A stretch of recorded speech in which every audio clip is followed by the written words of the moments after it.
This program features live coverage of an African safari and may include animal kills and carcasses. Viewer discretion is advised. So you can see the beautiful skies there. Clouds are still everywhere and it's nice and warm at the moment. Not too bad, good for the predators and the thickness of the bush. Here is where Hosanna got disappeared this morning. A very, very good afternoon and welcome to the beginning of the afternoon safari. I am Sydney Niconico and I'm traveling with Marcel, who is my camera operator this afternoon. We are going to try by all means and get hold of Hosanna deep in these thick bushes. It's where we left him earlier this morning. And for in case if you need our attention, you can follow us on Twitter, #SafariLive. You can also follow us on YouTube chat stream. Without any waste of time, I want to go back to where I have left him this morning.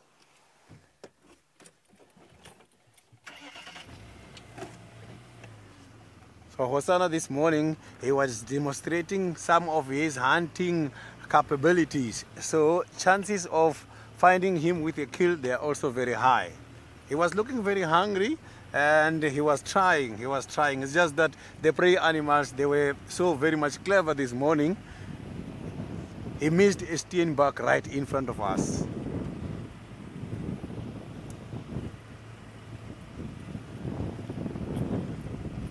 So now let's cross over to the Masai Mara. David is ready to show you something.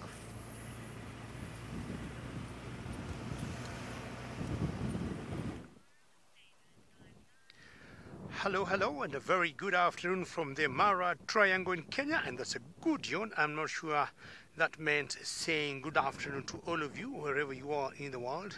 It's very exciting to start our sunset drive with two lionesses there that belong to the Olololo Pride. This is very close to camp, and I'm sure nobody has forgotten my name, and just in case my name remains the same, my name is David, and Archie is with me on camera. Archie, how are you doing today? We're very excited to start with two lionesses right there in such gorgeous light. Well, I'm sure Sydney told you one very important thing, that we love questions, we love comments, because that one keeps us going. And as he told you, #SafariLive on Twitter. It's a wonderful afternoon we got here, about 24 degrees Celsius, 75 degrees Fahrenheit, and that feels very comfortable for me, and I would guess it's the same to these lions here. They look like two youngsters or two young males. I'm looking at them much better than before in my monitor. You can see a bit of mane coming out to that neck, so there must be two young boys who at a particular age will always tend to be on their own. As I said earlier, they are from a pride that we call the Olololo. And Olololo is an escarpment that is very close to where we live, and our camp is not very far from here. So we just started coming down the escarpment, and this was our first stop and our first sighting. This is going to be a good looking day, the way I feel it. And apart from myself and Sydney, there's another gentleman also who would like to say jumbo and hello to all of you. Thanks, David. Good afternoon, everybody. Welcome to Dream at the Sabi Sands. My name is Steve. I'm joined on camera by Gert. And, well, it is a beautiful afternoon, a little bit overcast, not too hot, but then I did spend a little bit of time in the swimming pool today, which was fantastic. We are going to head up towards Buffelshoek Dam. There's potentially some tracks of Tingana up there, and, well, I haven't seen the old boy in some time. I'm sure you have been told by David or Sydney how to get hold of us. #SafariLive, or throw your questions in on the YouTube chat stream. Remember the all-important FC. Keep your questions relevant. We'd love to hear from you. If any of you would like to see Tingana this afternoon, well, jump on board. We're going to go see if we can track him down. He's been up in Buffelshoek the last few days. And, well, as we know, Ladruma is his dukedom, and he will come up and down and cover quite a large area all the way into Torchwood. Linda is the power team on today. We're all very excited. We've got a SABC live TV show after this drive. So we would like to find some of our special characters to show the people of South Africa who are quite new viewers to the show. Show them live on TV. this afternoon, evening, which I think will be marvelous. And what a better way to start off, David, with the lion. Sydney, if he can find the little chief. We know how popular the little chief is. He's got an agent, and well, whenever TV rolls around, we know him, don't we? He can't get enough of the spotlight.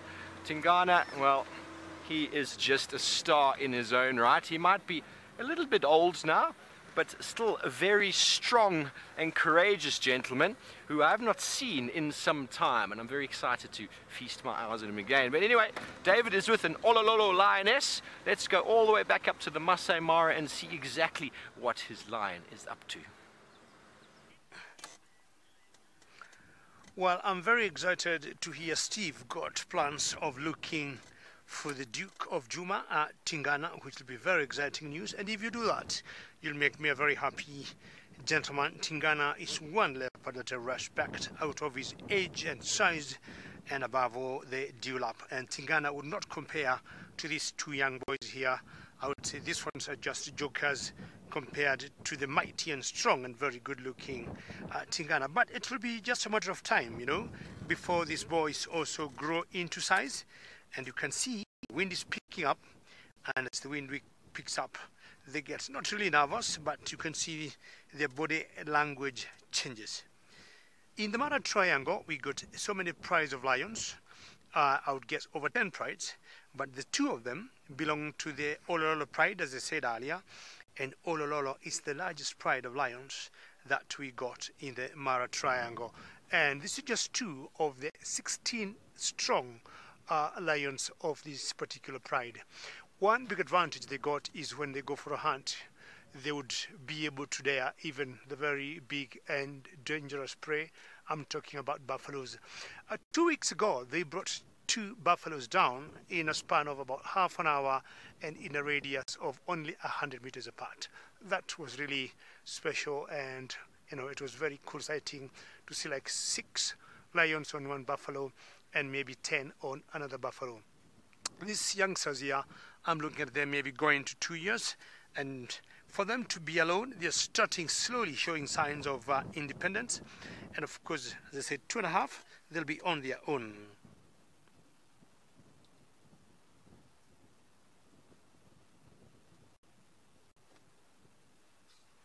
It's pretty windy, but all good. The light is just fantastic. And behind them, that little tree line there, there's a small natural stream, and chances are they could have been earlier in there having a drink. But also where they are is quite a vantage point, because the escarpment is just on the other side from them. The escarpment is behind them, and they're just looking below the escarpment. And that one gives them a good angle to see any movement of prey down here. Well, the migration is gone. I'm talking about the wildebeest and most of the zebras. That one seems to have a little scar there.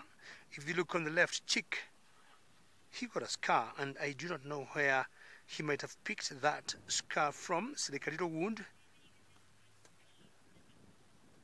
And it could have been a claw mark or a teeth mark, and so many things happen here out in the wilderness. Well, I'll spend a few more minutes with these 2 boys here and find out what they're doing. And as I do that, I'll turn you back again to South Africa, to Steve Ovo.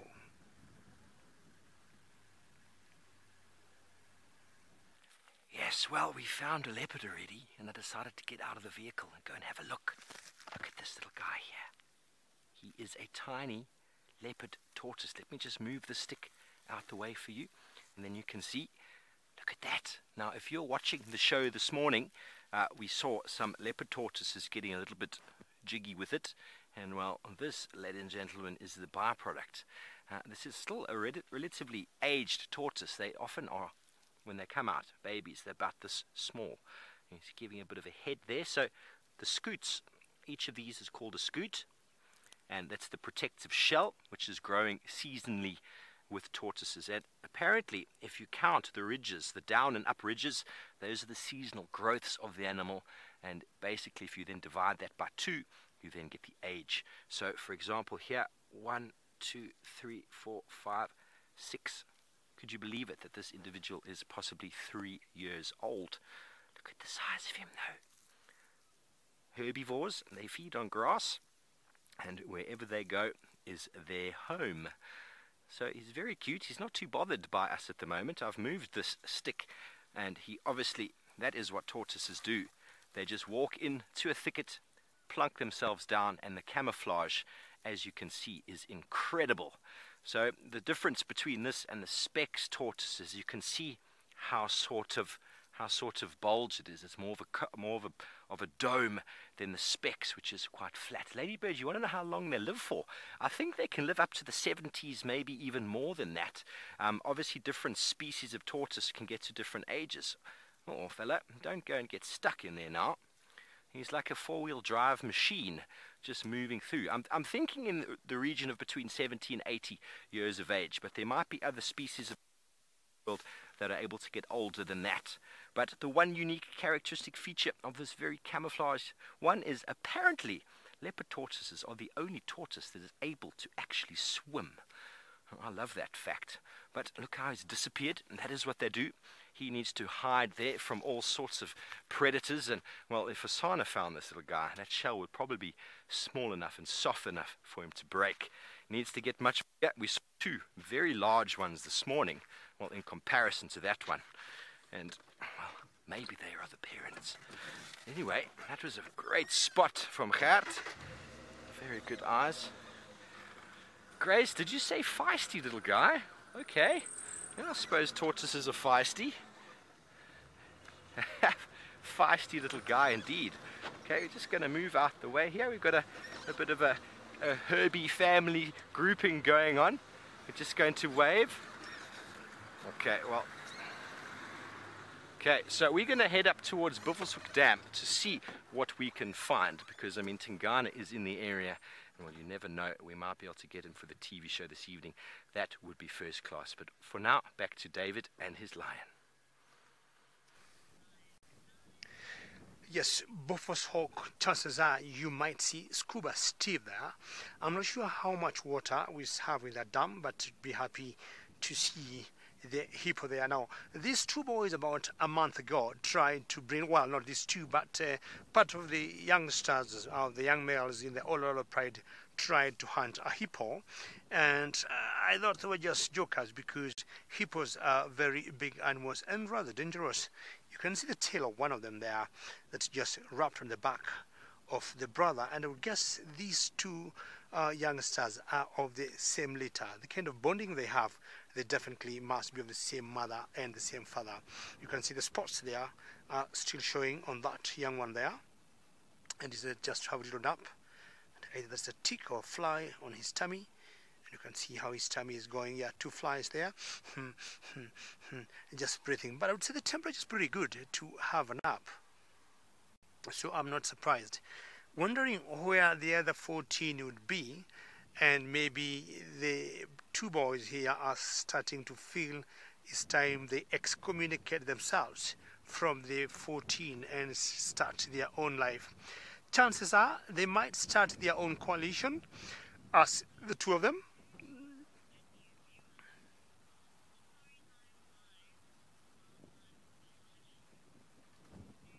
Nudo, how are you? And I gather you are a new viewer, and it's very exciting to have you on board, and a very warm welcome. And just to let you know, should you not know, we'll always have two drives, one in the morning and one in the afternoon, both from Kenya and in South Africa. Well, most of us have different origins and different trainings, but most important, Nudo, we all have background in wildlife studies. We have done our wildlife from college, and we have trained in different fields. So wildlife is our thing, and we do not only deal with outside animals, we also do a lot of flora. So Steve, for example, is very good when you talk of botany, so that's our background for all of us. We love what we're doing, and we have all been trained to be in the African wilderness. Thank you very much, Nido, for joining us. Make sure you always stay with us. So if you just joined us now, these two youngsters, or these two lions here, belongs to the Ololo Pride, and Ololo Pride is the largest pride in the Mara Triangle. Nudo, and of course all the other viewers. Remember, your questions and your comments give us lots of joy, so keep sending us questions. And Nudo, that was a good question to know the background of all the wildlife guides. So being in the bush or biology is our stuff, so most of us have learnt botany because we need to know what our animals are made of. Ideally, all of us are naturalists because we have grown with these animals, and this is where we are. We are here on a daily basis, except when we break and go home for a couple of days to see our families or have a little break just to breathe and reload ourselves and re-energize, and then we come right back. And that's how we end up knowing these lions. We can tell them by face, we can tell you the numbers. If we see 1 or 2 missing, we'll always let you know 3 of them are missing, 5 are missing, because we know all of them. We leave them every other day. So we'll give you one more quick look, Nudo and all the other viewers, of these 2 boys here, because we are going to move on. I want to go look for maybe the rest of the parade and find out where the other 14 are. I still believe they're not independent enough to be away from their mothers or their aunties and cousins, so it's just a little sign of teenage, you know. We can be away, then back to the fold. We can be away, then back to the fold. Maybe after a few other times, they'll be gone and they'll have their own life.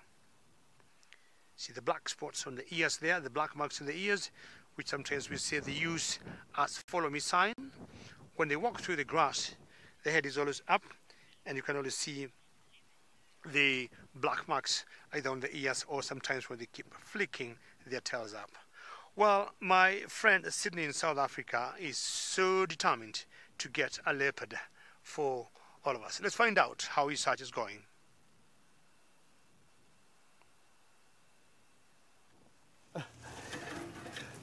I am right now in the middle of one of the drainage lines where we left Hosanna here this morning, and I'm just trying to carry on from previous. He might be somewhere around the same area.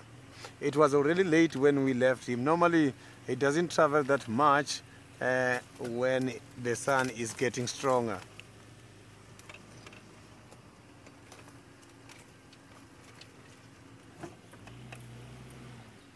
So the squirrels are so very quiet. A lot of animals I am relying on every day. They are very quiet at the moment.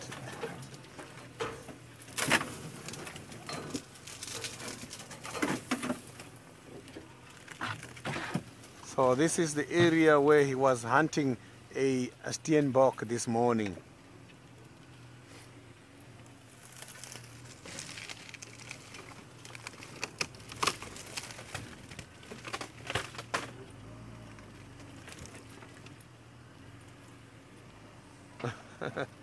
He likes the thick drainage area. The area, you know, here is that area where I saw him playing with the elephant dung some time ago. He likes this place.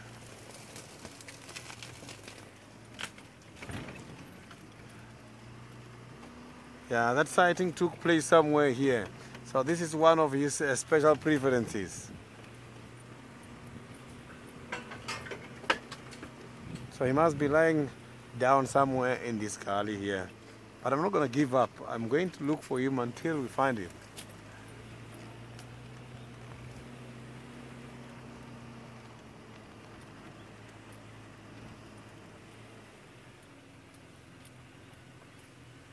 Catherine, it is so beautiful indeed. Everything is green at the moment. And this green color is the one which can easily hide the spotted Hosanna.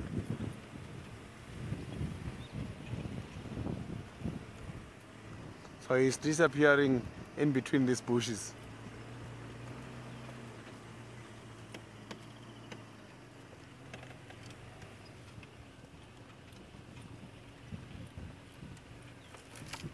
So now let's quickly go back to Steve and hear what he is having at the moment. Thanks. It is talking about the little chief, Hosanna. I remember early this year I was driving down this exact same road over here and I came around the corner. I think I was talking about we really want to find a leopard now. And we came around the corner and we found him looking at his reflection in this little pan. A little green pan just to the right of the screen there. And it was really quite funny. We followed him after that, and then we got him killing a scrub hare. So, you know, we can actually spend some time on this drive as well, reminiscing on all the places we found these interesting animals, because always the antics that they carry out while we watch them is always quite funny. And I remember finding him, he was just looking quite sad at his reflection, just like... That was before he went on his walkabout. Remember, he went away. It was just before that. Yeah, he is a clown, but we love him very much. We love him very much. But the reason why we're checking his little water muddy pans is exactly that. The cats like to come and drink, and quite often you can find them in and around close to where the water is. And it's one of the reasons why this time of year it's quite tricky to find cats, because, oh, well, there's an Egyptian goose who's a little bit confused. Maybe he wants to go to that little water pond as well, or he's lost his mate. It's very quiet, so this must be the male. I say that in jest.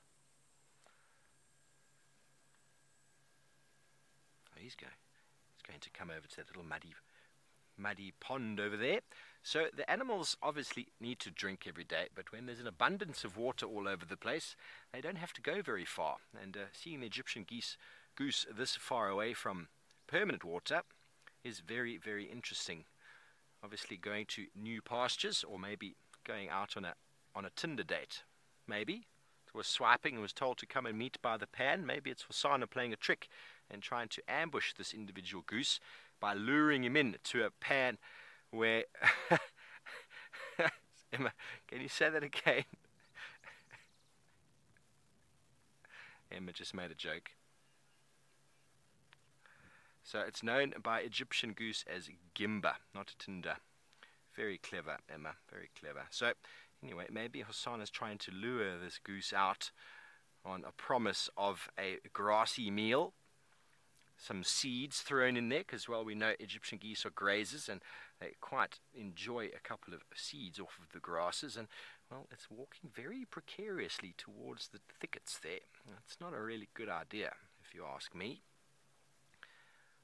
Very interesting, though, that it is out here on its own. Yeah, well, Emma, I'm not going to say that, am I? No. Well, going straight to this little water puddle. Yes, Zephyr, this could very likely be Hosana's Christmas duck, or he could have already had the other one. Because as you all know, ladies and gentlemen who watch the show all the time, Egyptian goose is in fact a duck, which is very strange, because gooses are supposed to honk and ducks are supposed to quack. And, well, if you've ever heard an Egyptian goose make a noise, there's absolutely no honking or no quacking in that at all. It's all definitely coming to the water. Maybe it knows the water's here. It might feel quite safe there. Who knows? Sorry, Gert, I haven't positioned you very well there. My reversing skills this afternoon are not something to be desired. But anyway, the thing with going out in search of a cat is we are spending time out in the wilderness. There are tracks, there are birds. We had a very brief visual of quite a large flock of red-billed quailias, which I wanted to show you quickly because it's the first ones of the season. Oopsie, that is not what I wanted to show you. First ones of the season, and they are, according to Sir David Attenborough, accumulate in the largest flocks of bird known to man. And there is the breeding plumage of the male. I'll just try to get the angle of the light. How's that? It's very beautiful.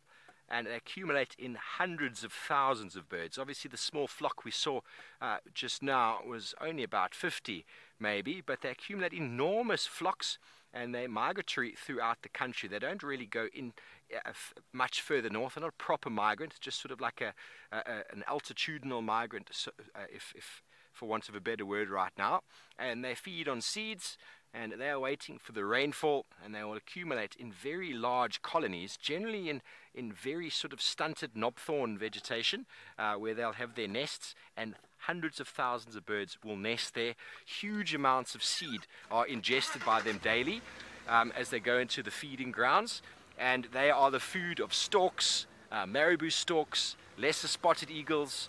They feed thousands and thousands of predators that come and feed just on them. And you just walk around the base. Oh, here comes a very interesting looking nyala.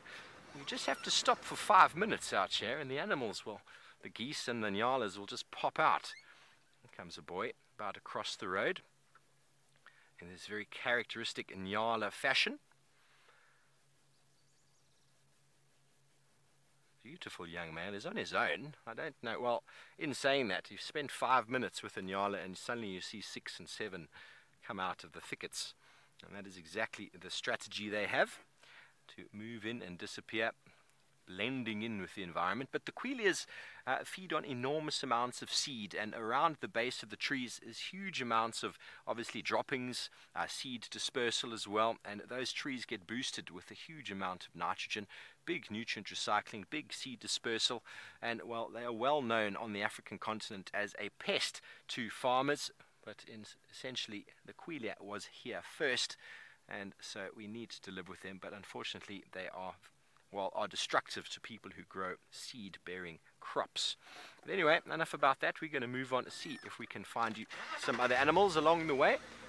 But as we do move along, all sorts of things pop up. And well, we're not just going to find Tingana, we're going to find you whatever comes along. So send through your tweets, we'd love to hear from you. But in the meantime, David Gitu, I think, is still with his lion in the Mara, and I don't think it's raining today.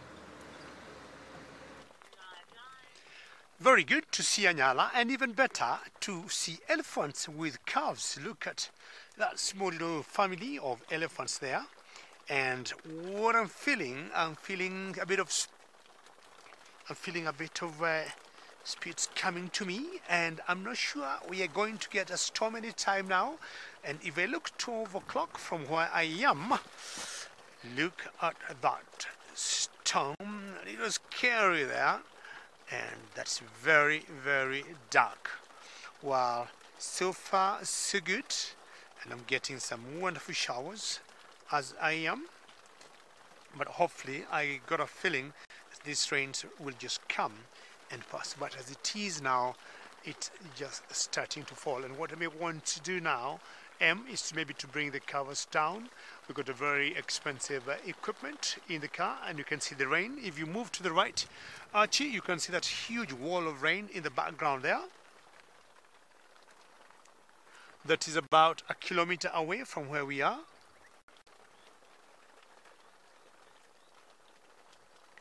And that is the Masai Mara for you. We are having the short trains, which I don't think are short trains. So what we'll do for now, I'll first send you back to Sydney, and you're going to monitor the situation and see how it goes. Then I'm sure at one point you'll be back with me. Sydney, let us know. What's your update? Enjoying quite a lot of rain by the Masai Mara, as it is raining almost every day these days there. And here we are still hoping to get more rain.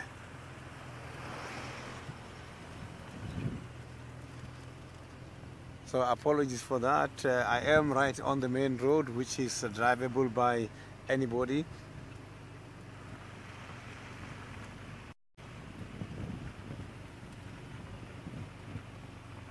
So this is the area where I am going to try my luck, but I can't find any of Hosana's tracks coming out of the block from Juma to the Buffalo's Hook. I'm right now on the borderline.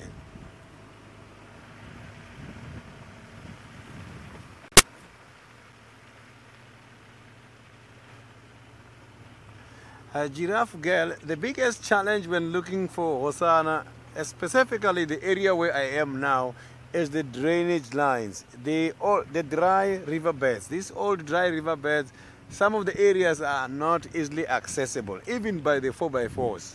So that is the biggest challenge when looking for this cat by this side of the game reserve.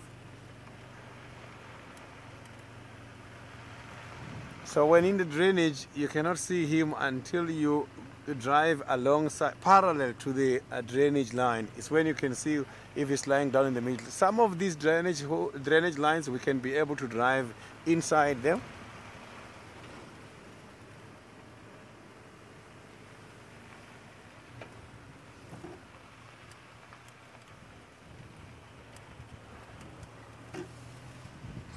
So I am very sure now that he is still much more this side. I didn't see any of his tracks coming out towards the Buffer's Hook. And there's only few animals here where I am. Maybe it's due to his presence in the area.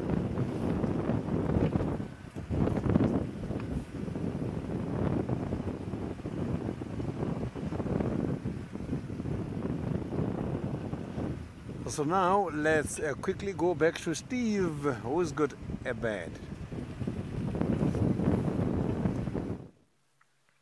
Yes, well, I must apologize for jinxing David with my last link, sending him all the way back up to the Mara. I said it was not raining, and now I have brought the rain. Very powerful words. I do apologize, David. But anyway, down here in Djuma, it is not raining.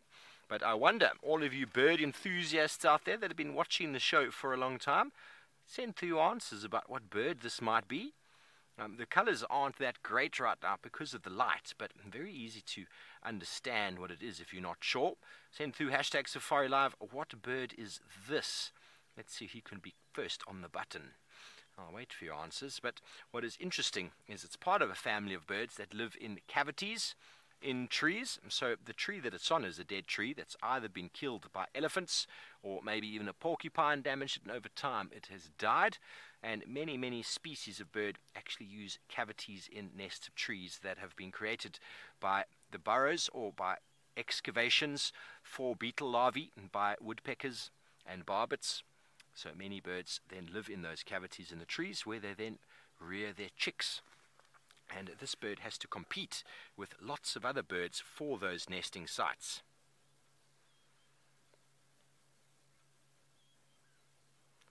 Very nice to see. One of the prettiest of the birds we have out here. Once again, a pretty bird with not a very nice voice. Hopefully it will turn for us and show us its face. Picky and Andrew, you've got it 100% right. I wonder if anyone else is going to get it right, and then we'll give the answer. Don't want to give the answer away too quickly, but it is an insect-eating bird. Catches most of it either on the wing or... Ooh, Keyhart is not a woodpecker, but it is a family of birds that have just landed just below it there. A family of white-crested helmet shrikes have landed on the tree. They're doing a bit of beak cleaning. Keyhart is not a woodpecker. It is a bird that catches insects either by flapping onto the ground on them or in aerial pursuit, but it doesn't create the holes itself. Woodpeckers are known for making the holes. They create the cavities which a bird like this, who's very hot, you can see his beak is open, is cooling down. Chris, it is not a European roller. You are on the correct family there. The European roller is very blue in color. This bird has got a very distinctive eyebrow stripe. Do you see that? Very distinctive white stripe on the eye. You can see the long beak with a little tip at the end is very characteristic of the roller family. And while you see the tail has got it kind of just ends abruptly. So it is not the common lilac-breasted roller, which has got sort of lilac on the breast and all sorts of other colors. It is the family favorite, one of my favorite birds indeed, who is enjoying a little bit of time with some fellow friends. That is the purple roller, the biggest of the roller species. And, well, it makes a very funny noise. Would you like to hear it? Have a listen to this chimpanzee in the sky.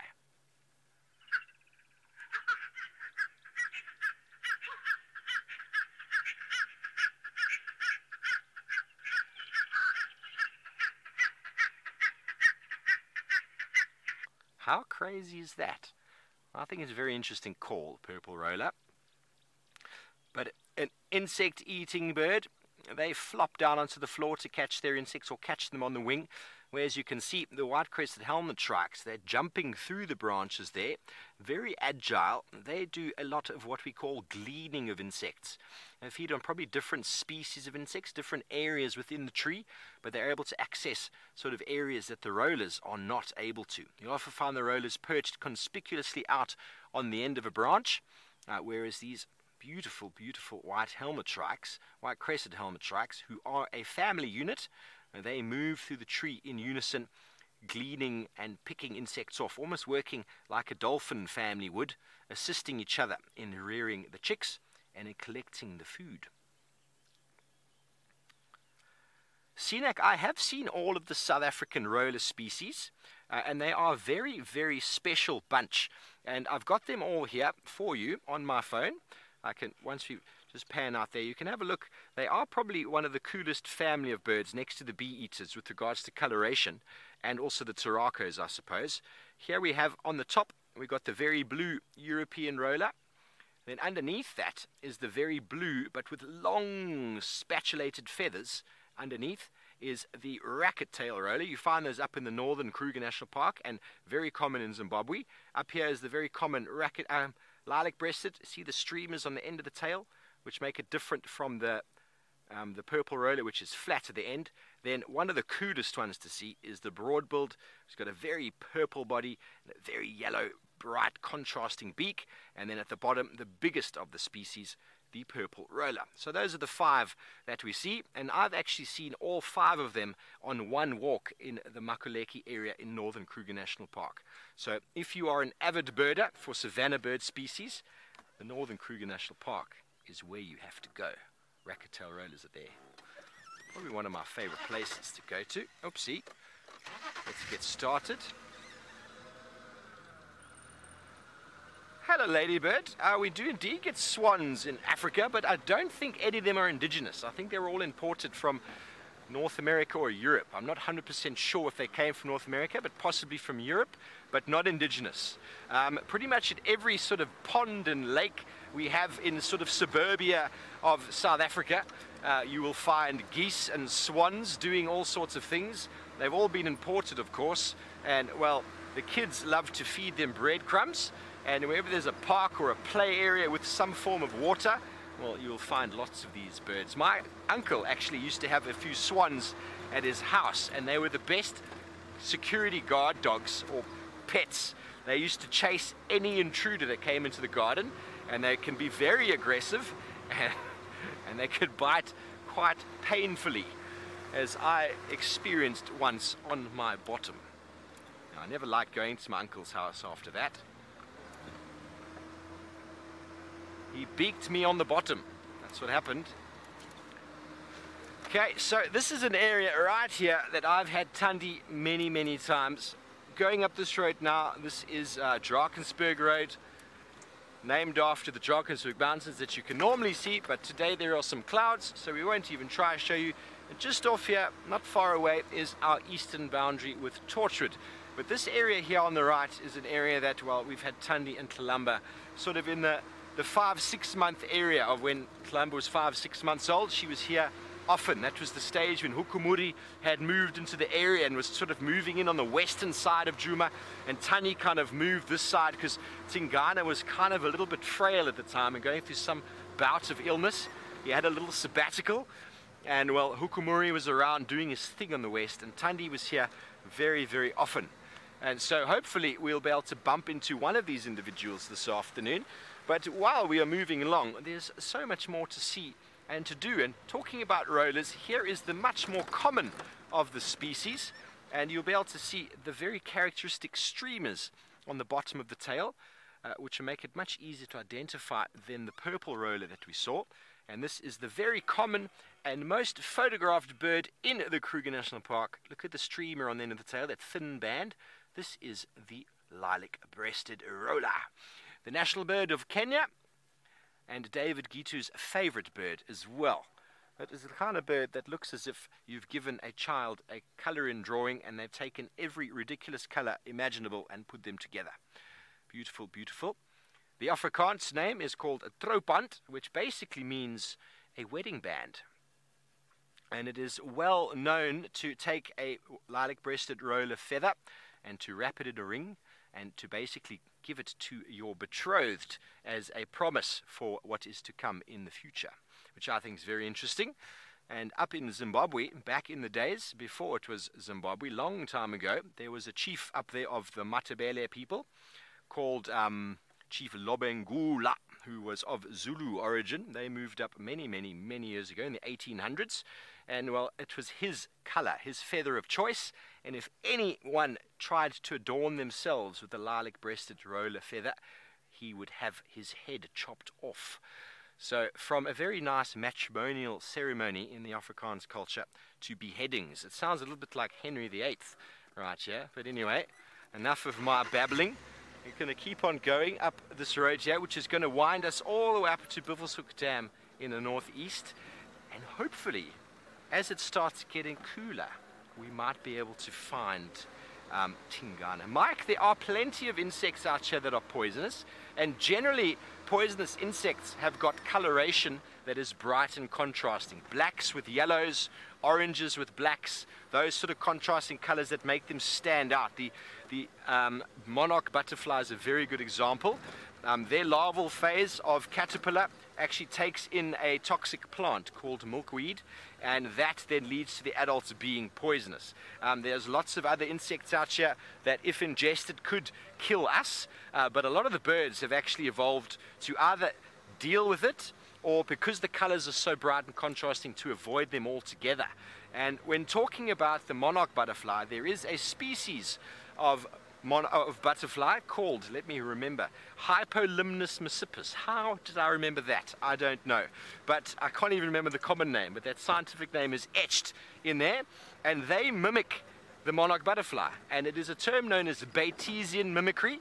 Now, mimicry is when you mimic something to benefit yourself. Now, if all of the Hypolimnus messipus butterflies had to mimic, sorry, I'm not trying to sound smart by saying that long word, it's just the only name I can remember right now. I will come back with it. If all of them had to mimic the, we'll just frame this other bird over here while I continue to talk my nonsense. We've got a magpie or long-tailed shrike over here. So if all of the Hypolimnus messipus species had to mimic the monarch butterfly, well, there's a good chance that a bird's going to taste one and realize it's not poisonous. So Bayesian mimicry means 25% of the population. So 25%, 50% being female, 50% being male, and 25% in total would be females of that species have the same coloration as the monarch butterfly. The males are actually quite sort of white with, oh no, sorry, black with white spots, very easy to identify, and well, they're not poisonous at all, but the females happen to get by looking like a poisonous individual. And that is hence why we know birds can see color, because not only do they have feather adornments, but they also can see fruits, which are needed to obviously want to eat ripe fruits, and you don't want to eat a poisonous insect. Because if you do, well, either make you very sick or you will die. And well, as you know, most animals through survival of the fittest have learned that dying is not the way forward if you want to, well, keep on living. But anyway, we've got wonderful birds this afternoon. I'm talking a lot of nonsense, but that's okay. We're going to go to David, who is sheltered from the rain and hopefully also from the storm.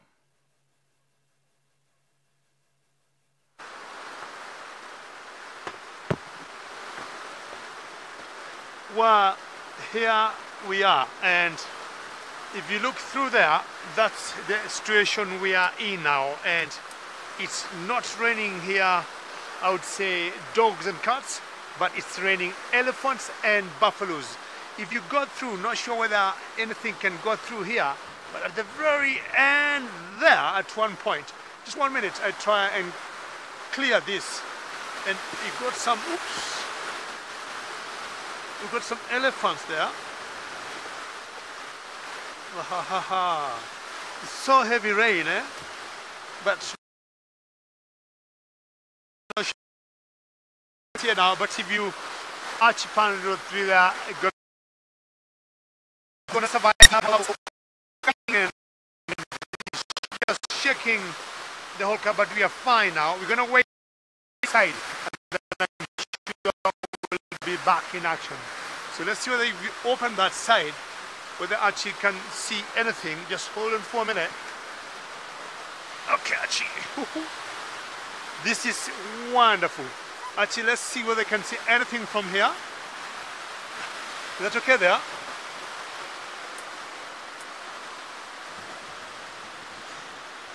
I had my earpiece off, and that's the situation we are in now, in the Mara Triangle.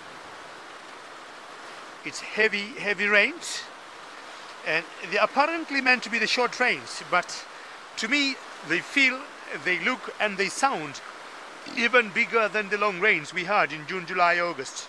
But again, this is Africa, this is the kind of weather we go through. It has been very erratic the last couple of years. Not very far from where we are, we had those two lions of the old pride, and I think another 100 meters from here we got the family of elephants we saw before. But at the moment we're going to remain in this kind of situation until the rains subside.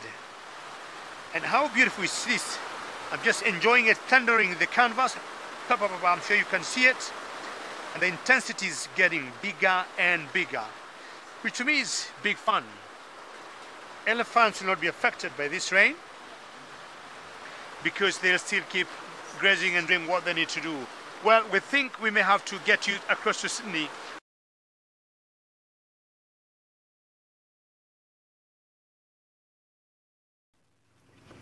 David is enjoying some rain, and now he is on a shower break.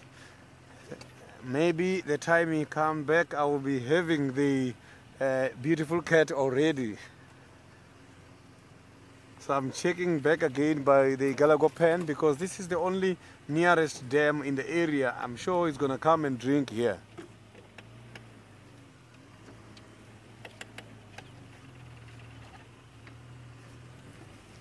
So the squirrel were just complaining now, but I saw that the squirrel were complaining about the presence of one of the raptors in the area. So they were against one of the raptors.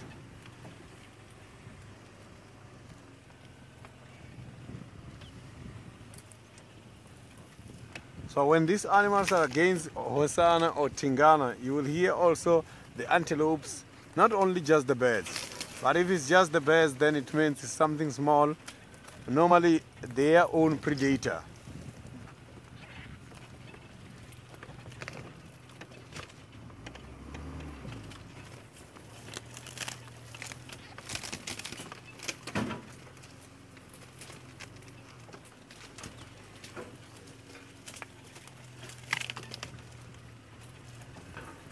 Daily, I have never seen the meerkat in Juma. I'm not too sure if it's one of those animals who are occurring here, because there is different kind of small animals that we see. Some we don't see very often. So the Juma Game Reserve, the fences has been taken down. It is connected with all the other areas all the way down to the Kruger National Park. So sometimes we do see the rare animals entering this area.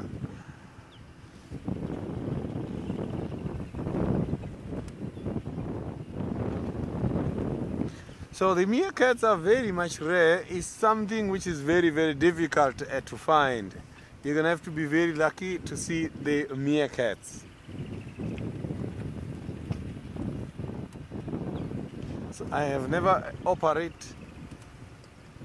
So the meerkats, they do have predators, but mostly you will see them as a mob, and they do protect each other. Normally when it comes to the animals such as snakes, you will see they can easily mobilize and charge that snake. They do kill snakes.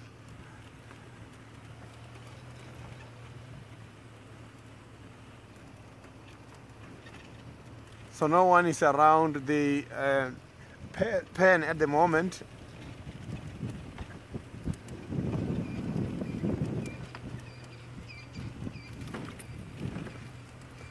Nina, they are like the dwarf mongoose, and they've got a similar kind of the behavior, because you see they normally stand upright standing and binocular vision and check, and they do make quite a lot of noise if they are not happy or when they see a predator.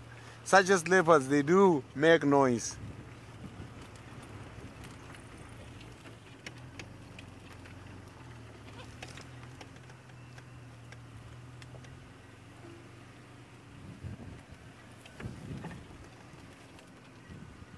So the banded mongoose, I have seen them here in Juma. The other day I was on a guided walk, and they were all just migrating from a big termite mound very quickly, but it was a good sighting. I have seen the banded mongoose here before.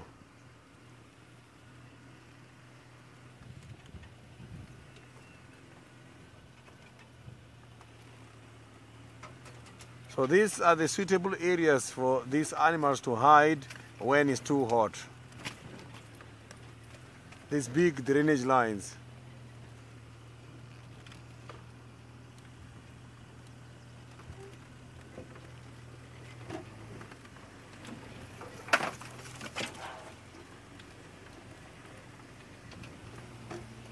So here sometimes the lions, they also come as well.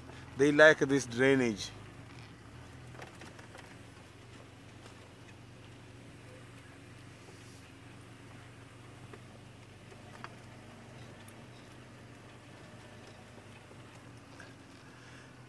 Paula, the mongoose, I have never seen them combining. Normally I see specific species working together as a troop, but to see them mingling is very much rare.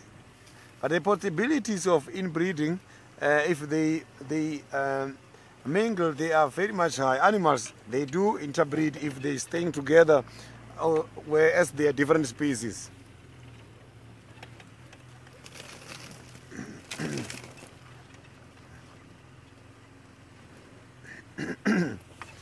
Sorry.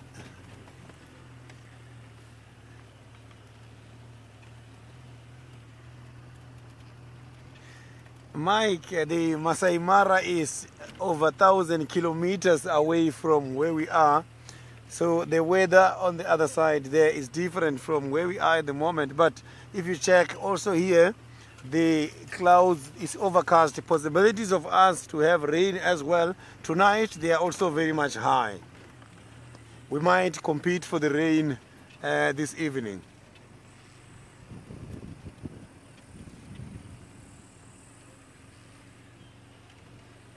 But so far, the Masai Mara is getting quite a lot of rain.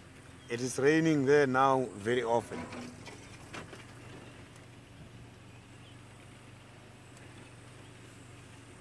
So now let's quickly go back to Steve.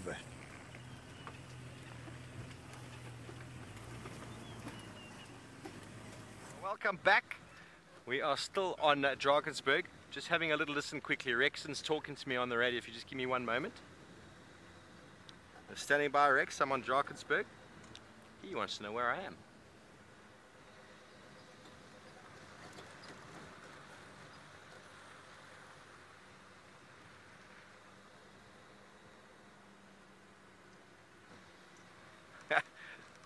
Now someone else is getting very confused, think we're talking to them.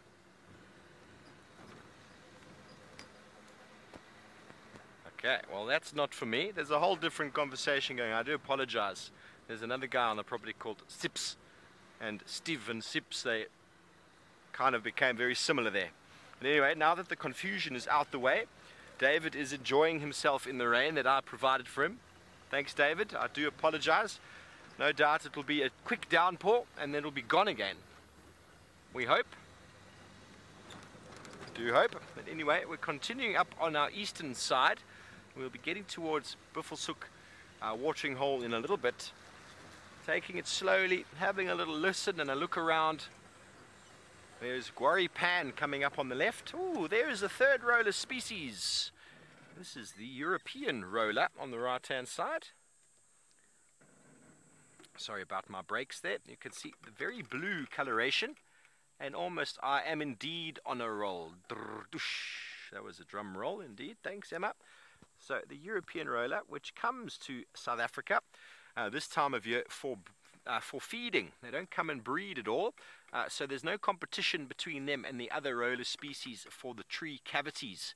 And they also arrive here competing for insects, though, of course.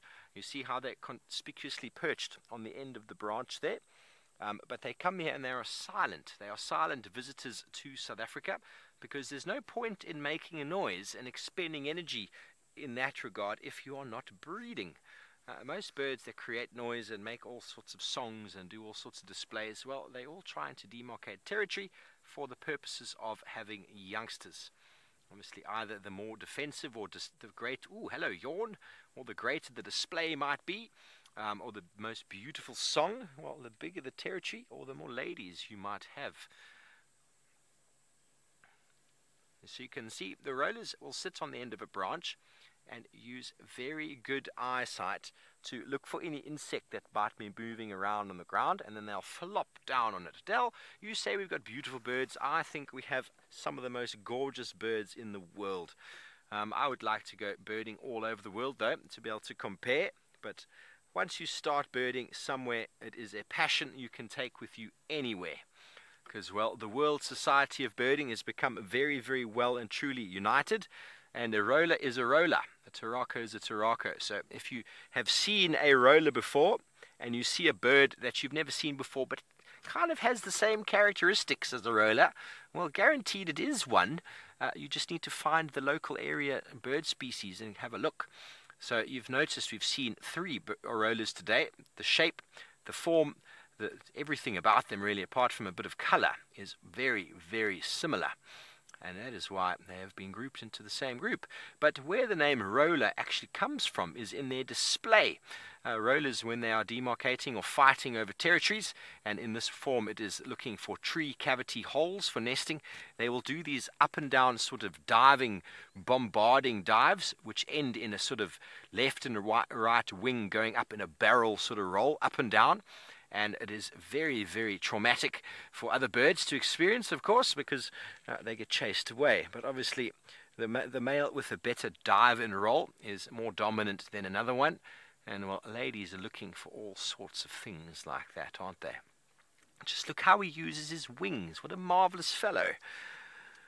In the birding kingdom, most of the time, it is the ladies who choose. Most of the time. Beautiful. That is 3 rollers today. If I manage to get you a broad-billed roller, well, I'll do a backwards somersault on the spot. How's that? I will. I will try. I will try. Ah, giraffe girl. Now, when you talk about the top of the list, that means of birds that I still want to see. Okay, that is it. I'm on 619 South African birds now, and there is a bird, there are 2 birds. One that comes to mind immediately, a lot of people who know me know it. African pitta is a bird that I have not managed to see yet. An old student of mine is in Zimbabwe. I'm going to find it for you. And he sees it regularly and posts pictures and teases me. Not very nice, is he? Luke, wherever you're out there, I'm talking about you. Let me find this pitta for you. African pitta. Okay, let me show it to you. It's a beautiful bird. It really is a beautiful bird. There it is there. How's that? Beautiful coloration. And it's a forest specialist. There are lots of records of them in South Africa, but there's no sort of set area where you will find them. But in Zimbabwe, much more common to see. They've got this very characteristic way of sort of standing with their back to you and then doing this interesting sort of jump up and flap. When I was doing some training in Malawi years ago, my last day, the students that I was training actually surprised me. They wanted to do a surprise lunch, and they didn't know how to get me there. And so they set up the surprise lunch around the corner, and then they came running and said, quick, quick, we've got an African pitta. I came running, and I ran headlong into all of the students there to say farewell and have a nice lunch. It was very sweet. But I was very disappointed I didn't see the pitta. I was. Before I start though, let's have a listen to this call, because it is quite unique.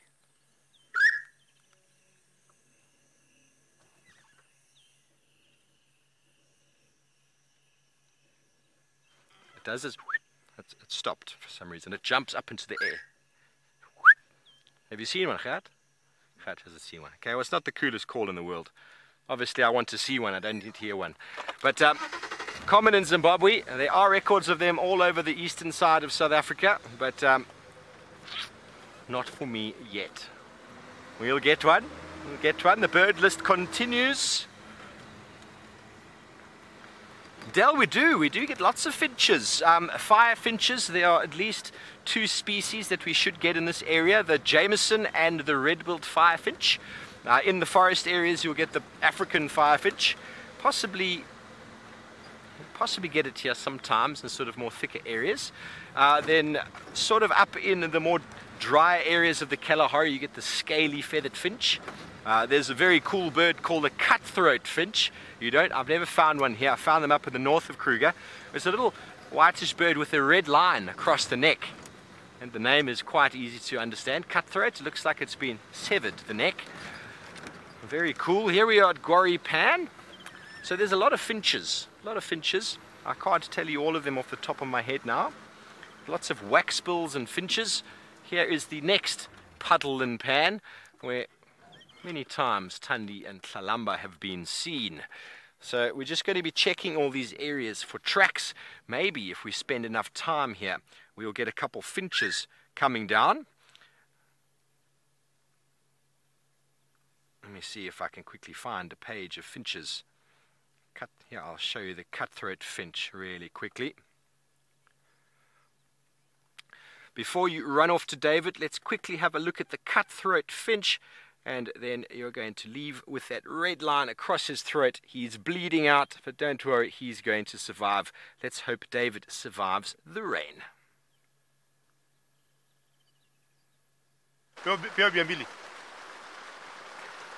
Yes, this is where I am, this is where Archie is, and this is where we are. The good news, we are surviving and we are enjoying every minute. As I said earlier, it's falling elephants and buffaloes, and Archie is telling us we need to change that and get something more serious than that. But either way, we got elephants just past us here a few minutes ago, which were not worried of the rain. So we are going to remain here until things get better. Still raining. Hopefully we'll wait until things get better. And what will happen is, it stops at one point. When we left the camp earlier, it looked so clear, so good. I was talking to Em in the final control, and she asked me, how does the weather look? I was like, sky blue, it was so clear, but all of a sudden now, I couldn't believe it. So the good news is at one point it might stop, so I will not leave here. I'll stay here just making sure I don't get stuck, because this is one time you make a mistake. And the geology of the Mara, if you look at the soil, we have what called the black cotton soil, which could be very tricky. So a heavy car like this, the car itself is heavy, going to take you back to the rain. The car itself is heavy, and if you sink a little bit and you try to get out, you keep digging yourself, and you might have to get a grader to get you out. And the game rangers will be very happy asking you, what do you think you are doing there? So I was hopefully going to subside.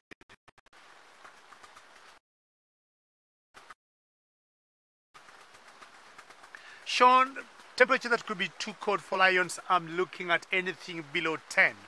But somehow they have always managed to adapt themselves, Sean.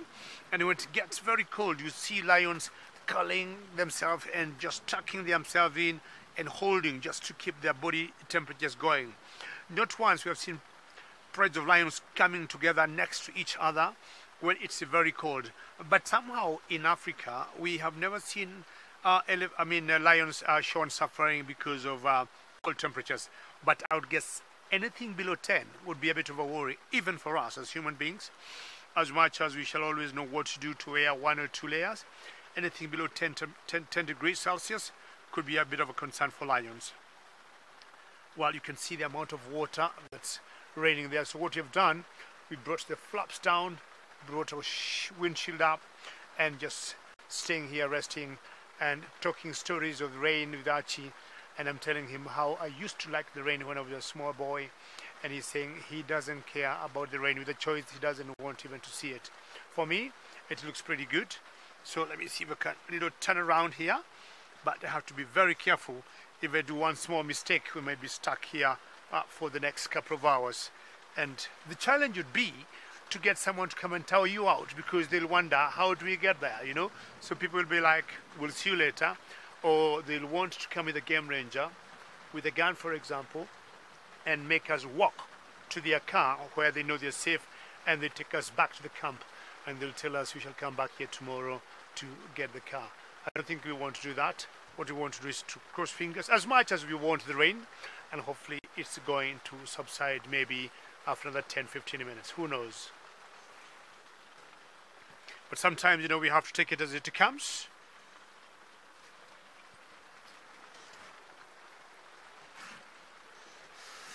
All right, feeling a little bit chilly, but that's fine.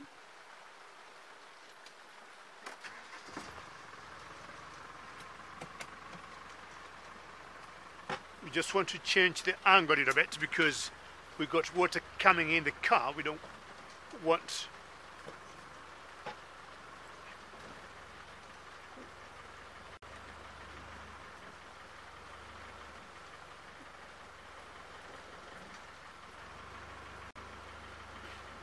Giraffe Girl. I'm not sure whether your question was what's the best weather I've been in. Was that a question from Giraffe Girl? The Gudachi?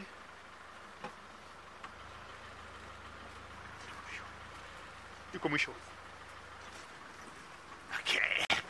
There's a question from Giraffe Girl there. Just bring it again. Yes, and that's good. This way. And you want to know the weather I have been in.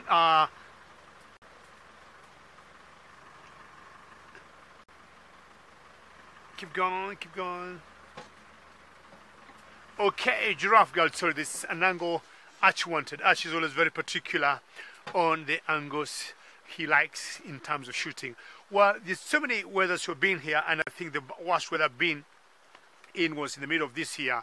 We had massive rains, and it was raining so very heavily, and it was not good because we only had to stay on the big roads. You see, like the car you see passing there, definitely there's some guests in, and you can see they're running back to the camp because they know being out here, it will not help them. They cannot see any animals, and you cannot leave the big road to try and venture away from the road. You see, everybody's just now going back home, and nobody won't take any chances. But again, as I say, Giraffe Girl, me and Archie are not going anywhere. So May, June, July, I don't know if you can hear any thunderstorms there. So those thunderstorms, Giraffe Girl, are the ones that sometimes give us a bit of a concern or worry because we may have to power down. With such an expensive equipment that we usually have in the car, we fear lightning could be sometimes a big concern. Rain doesn't worry us so much, but the lightning and the thunderstorms are always a bit of a concern. Well, Giraffe Girl, many thanks for your question, and always very happy to hear you. But Giraffe Girl and the other viewers, why don't we entertain you more with a cut with Steve Oval?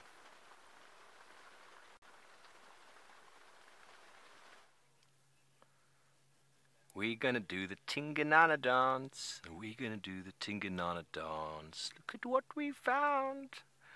Tingana, the Duke of Juma. Well, we set out looking for him. He had been in Buffelshoek in the north. Herbie had tracks of him coming in south. We picked Drakensberg Road, and well, we have been fortunate. Rexon, the other gentleman who works at Vuyatela, was in the area, and he happened to come across him. So we were in the right area at the right time.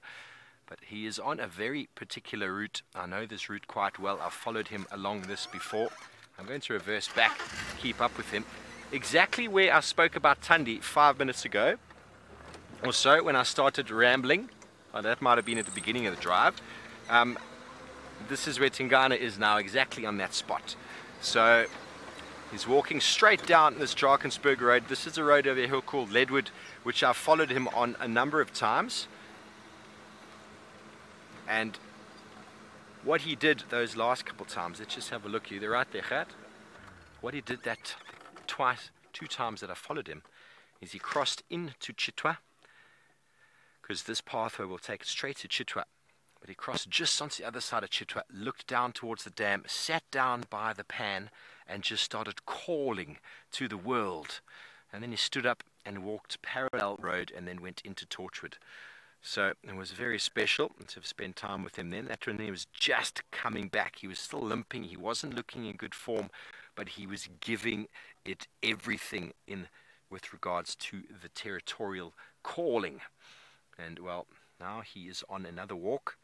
This is what they will do regularly after rainfall, to remark and rescent mark the areas that they have claimed to be theirs, and investigate the presence of new females, investigate the occurrence of, what have you spotted there, boy? You see the body language change. I can't see what he's seen. But he's running after something. Let's go and have a look. Eagle Scout, he does look hungry. Sorry, I've just dropped. Okay, he's just run into the thickets there. Not sure exactly what he's seen. What's he got there, Rex? Okay, so that Nyala we saw earlier that wasn't looking very healthy, he seems to have spotted him. So we're just going to give him a moment. Rex can see him. We don't want to influence. We don't want the Duke to win necessarily, or the Nyala to win necessarily. Can you see him, Rex?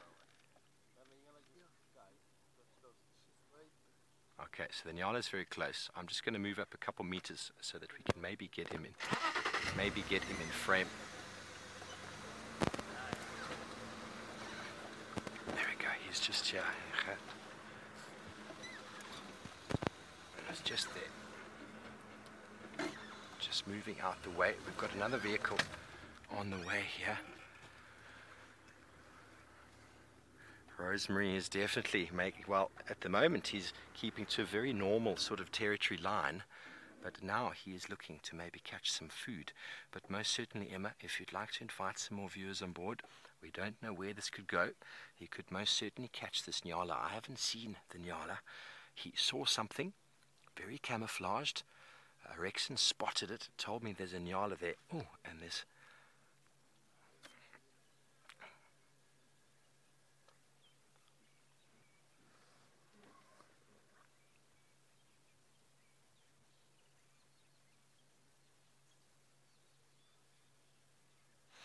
Good afternoon, ladies and gentlemen. Welcome to Djuma Private Game Reserve in the Sabi Sands, South Africa. We've just framed up a hyena for you.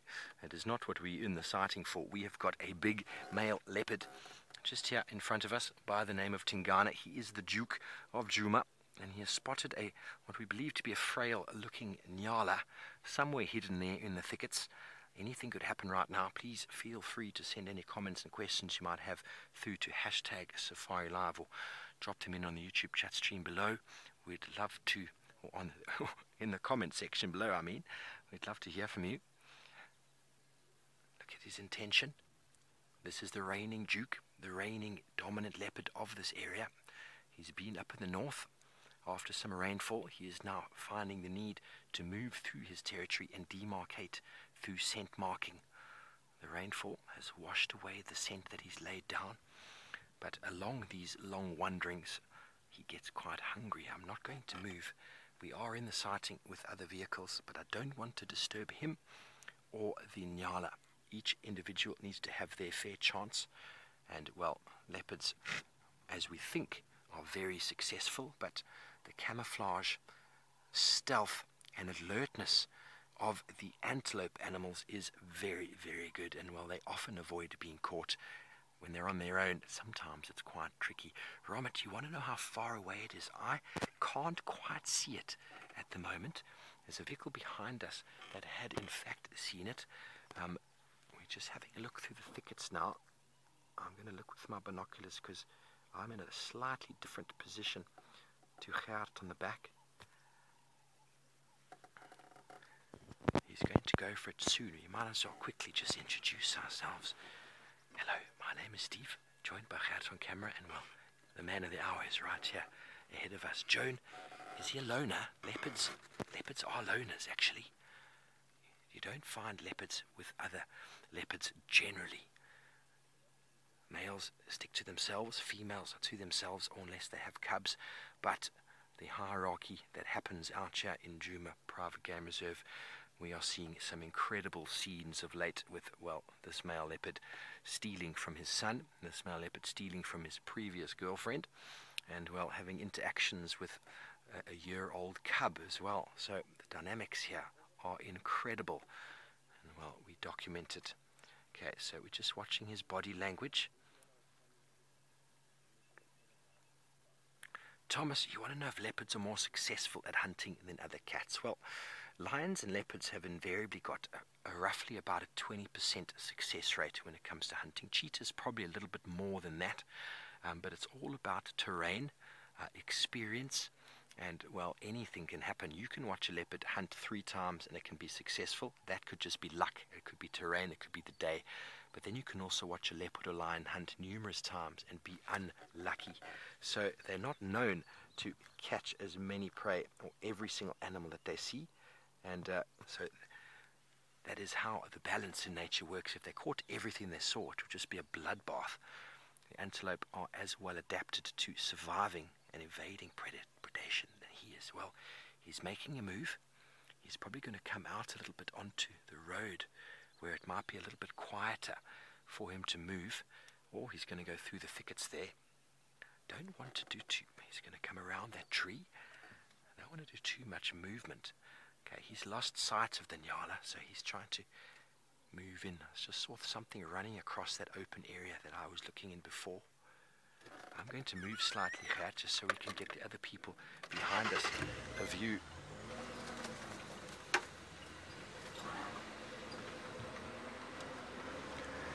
Mina, anything can happen.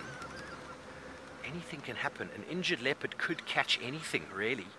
It is all about the time of day. It's all about the experience of that animal, and also about the vigilance of the individuals that are hunting or that are being hunted. If a leopard comes across an injured animal, it can catch it quite easily. But leopards are very, very able to catch things, and, well, even when injured, are still very, very adept at what they do. Just trying to move around here. We don't want to influence anything. As soon as I get a view of him, I'm going to stop, and I'll try to answer that question a little bit better for you. You might see another vehicle in the sighting. They've kept to the road on the other side there. I've lost sight. Well, I actually haven't even seen the nyala yet. I'm going to go a little bit forward here. Can you see him, Gert? A little bit more. Got him there. He's crouched down in the long grass, masters of camouflage. Injured leopards, the reality is that an injured leopard, or leopard, doesn't require much in the way of speed sometimes to catch prey. If they can lie down, camouflage like this individual is doing, and an unsuspecting animal walks directly towards them, they still have the ability to pounce and to catch them. So that can happen at any stage. Not necessarily every time, and obviously the luck of the draw, meaning that the animal has to walk straight towards the leopard. Say my name, Tingana has been injured. We don't know what happened to him. It seems like he's given up on the hunt. You can see his body language has changed. Something happened. Oh, the hyena's coming in on the front there. That's what's going to happen. The hyena has probably scared away at the nyala. These hyena are well known to follow the leopards around. The leopards catch the food and the hyena try and steal it from them. He's just in here. He's going to come and say hello to us, or he's going to give the, how's that, Gert? Or he's going to come and give the hyena a bit of a snarl. There's a vehicle to the left there. They are in the road having a look. There's always fantastic interactions to see hyena and leopard. The hyena seems to have lost. The hyena seems to have lost sight of where Tingana is, but could definitely smell that he's here. So he's watching the movements of the hyena. He'll quite often just growl and lay flat if a hyena comes close.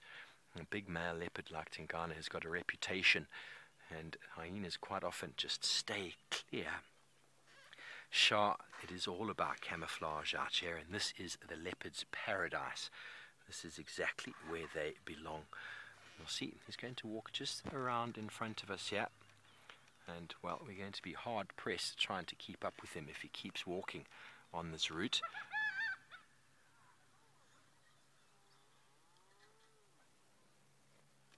Heard some hyenas cackling there. Not sure what happened. But Tingana had a little look. Well, he's going to keep on wandering. We're going to follow him. But what a marvelous afternoon.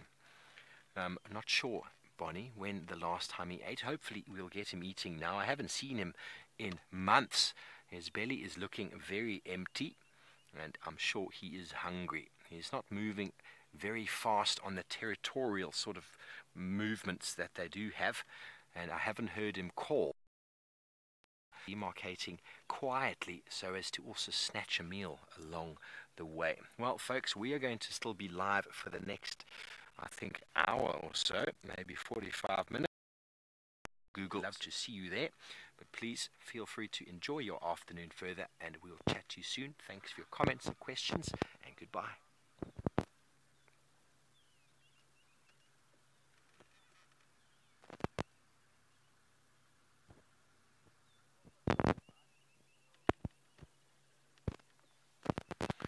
Welcome back, everybody. Sorry about any noise complaints from my lapel mic there. I think we are back on track now. We're going to have to see if we can keep up with the Duke moving through the thickets here. The hyena is coming towards me on the right here. He's trying to follow Tingana because, oh, there's two hyena. They are very keen to snatch whatever he might catch because, well, leopards out here are far more efficient in the way of hunting than we reckon the hyena are. There's another one right here, Cat, is coming right up to me. Listen, I don't smell like a leopard, do I?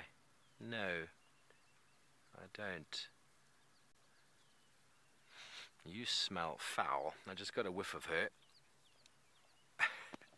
She's got the scent of him now. She's going to try to find him. We followed two hyena this morning, and we realized that we followed them for a long way, and they actually went away from Hasana. Sydney found Hasana pretty much where we started following the hyena. So they obviously found him, realized he didn't have any food. Sorry about my head there. I'm having some difficulties with my microphone. And realized he didn't have any food, and then, well, decided to just go off in the other direction. These two, though, are trying to ascertain whether the Duke, who they've picked up on his smell, whether he has got some food for them to snatch.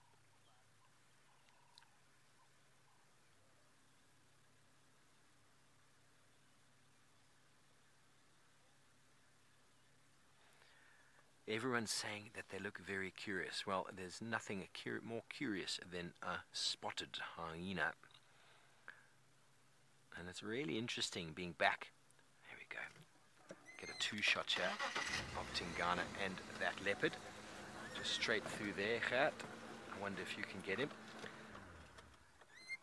Tingana's just through the back, just disappearing behind there. And, well, the hyenas are going to follow him and probably really give him a hard time.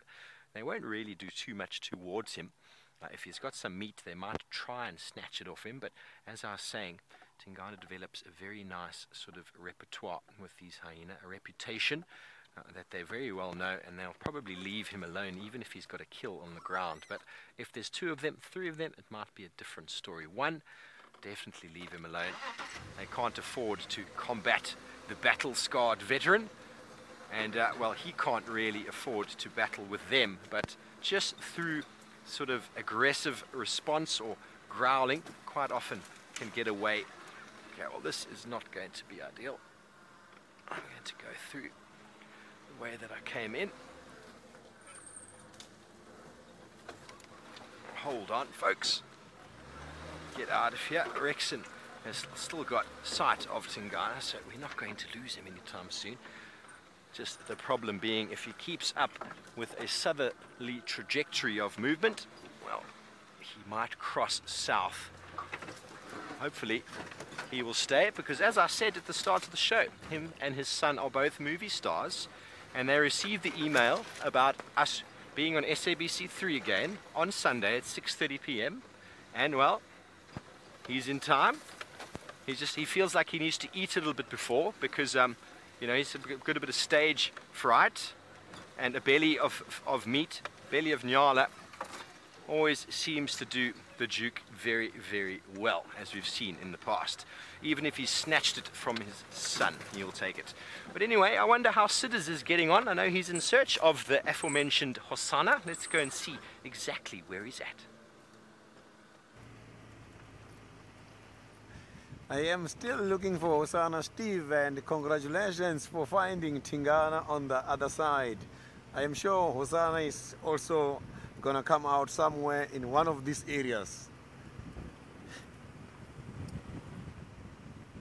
So I can feel that now the temperatures are going down, and this maybe might start encouraging the cats such as Hosana to come out now and start looking for dinner.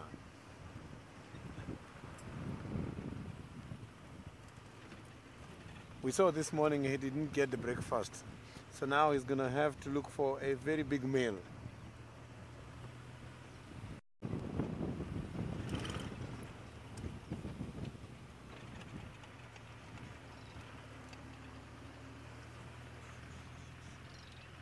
So this is the area where we have left him. I'm back again in that area just to check if there is any other developments. But it looks like it is quite still. Maybe he went to one of the water holes in the area here. So he was very close to the border between us and the Buffalo's Hook. Maybe he crossed over to the other side.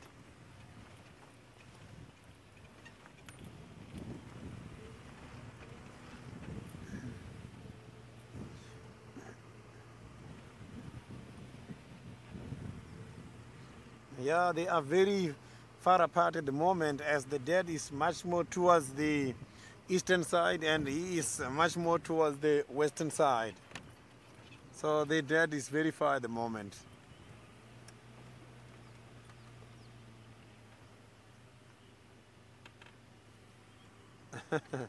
DJ Hosana is so sneaky indeed, but I will find him. He's somewhere here. He is somewhere here. He must be lying down somewhere in these thick bushes.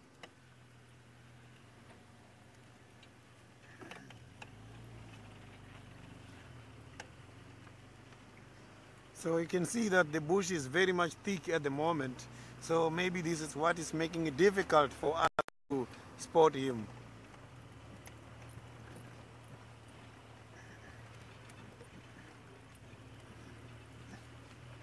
So earlier on we saw the impalas here, but now the impalas are gone. Everything is gone. It's so very much quiet. Maybe this quietness is brought by his presence.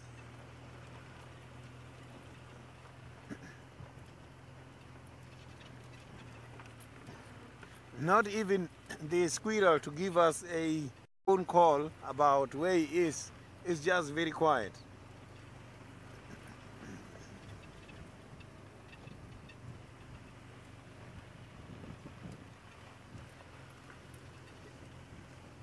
So unless the squirrels in this area feed from the ground, because those ones by the other side, normally they see him from high up and start calling the others.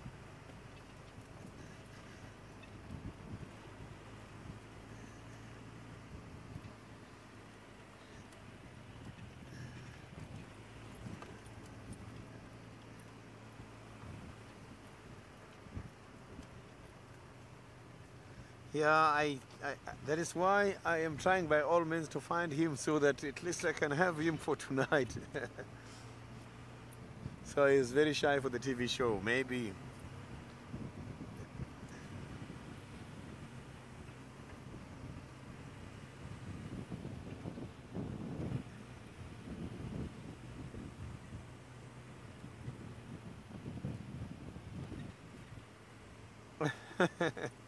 Unfortunately, the animals, they don't really have a Sunday afternoon. If you check the leopards, the vast majority of their time is dedicated for sleeping during the day. So it's normal for them to just relax and spend all day just lying down.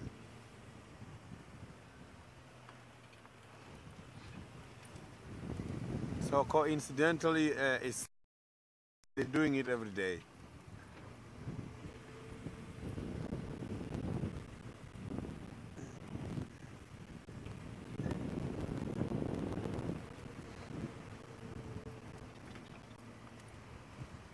Maybe it's somewhere this side. But here I am smelling quite a lot of elephant scent. So it looks like the elephants were here. Maybe those elephants is the one that pushed him from this area. because there's quite a lot of evidence as well as strong scent showing that they've been here not very long time ago.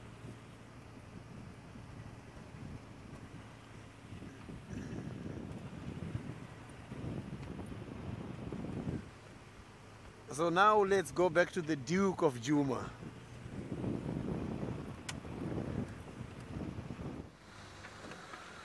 Well, hopefully, David, we will find him again. He moved into the drainage line there, very thick. We try to get out. Rexon tried to stay with him. All Rexon can see at the moment is one of those hyena. So Rexon's on the other side of this drainage line. I've come to this side of it. If he moves through here, we'll hopefully catch him. I've had him walking through this exact path here, and I found him again just over here on the road, which was very fortunate. I think I was with Senzo then. He disappeared into this very difficult block to access, and well, then out of nowhere he suddenly was over here. So that was very nice. So hopefully he's going to do the same thing, or if not. Okay, so Rexon has heard me and told me come in north here. Copy, thanks Rex. Okay, so Rexon's calling me in directly here. He's just on the other side. It's very likely we might see the Duke just pop out somewhere here. He's probably going to either lie down because he's going to be annoyed with the hyena because they will follow him until he catches something, or he will run away from them. I doubt he will run. I don't think it's in the Duke's sort of nature. He's just going to walk with that sort of regal Tingana sort of stride. Some Nyala here. There I can see a vehicle. Let's see where we can spot him. If he's here, we might be able to get a view. Rexon is just over there with hyena. Some Nyala just in the thicket. This is when your eyes need to really sort of open to be able to view. It's when the spots of the cats make them invisible.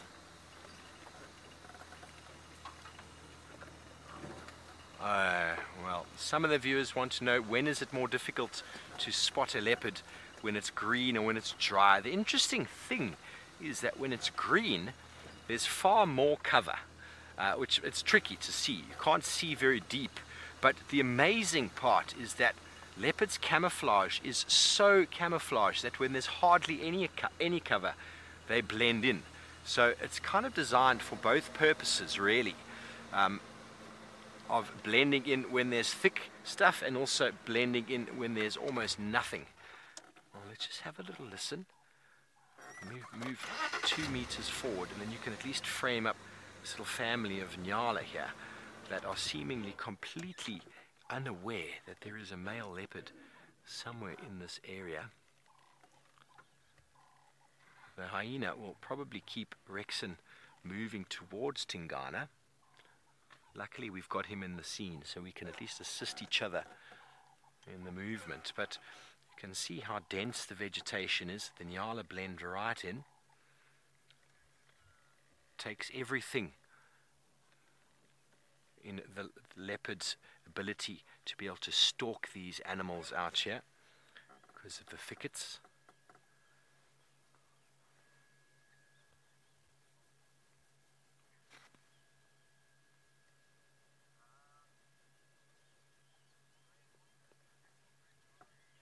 Hello, Minamu. You want to know how long the Duke can survive without food? Well, they reckon lions and leopards are what they call starvation resistant, which means they can go for about 2 weeks without adequate meal, but they don't choose to. They will eat regularly, they will eat all the time, they'll eat as much as they possibly can, but when they get hungry, so their mindset starts changing, and then, well, the problem is when they get old and maybe sick, they lose the ability to hunt, and that's when they can potentially become dangerous, because when starvation kicks in, an animal loses its fear of all sorts of things it might have once before held in sort of high regard or had some fear of.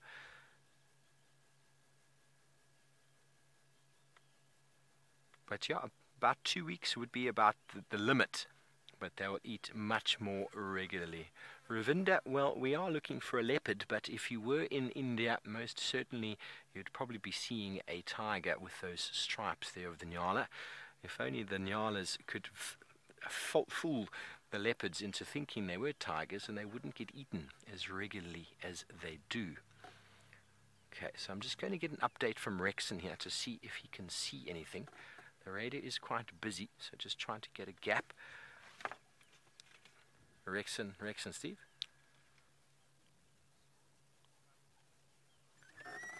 Okay, he's got him. Copy, thank you. So patience pays off.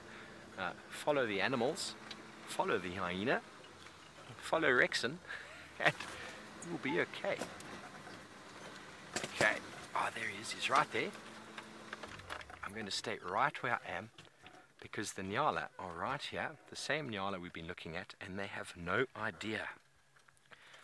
So folks, just bear with me, stay with us here. The Duke, with his regal stare and his twitchy tail, is looking directly at them, and he's trying to figure out, do I want the baby? Are any of them weak? Which one of them will be easier to catch?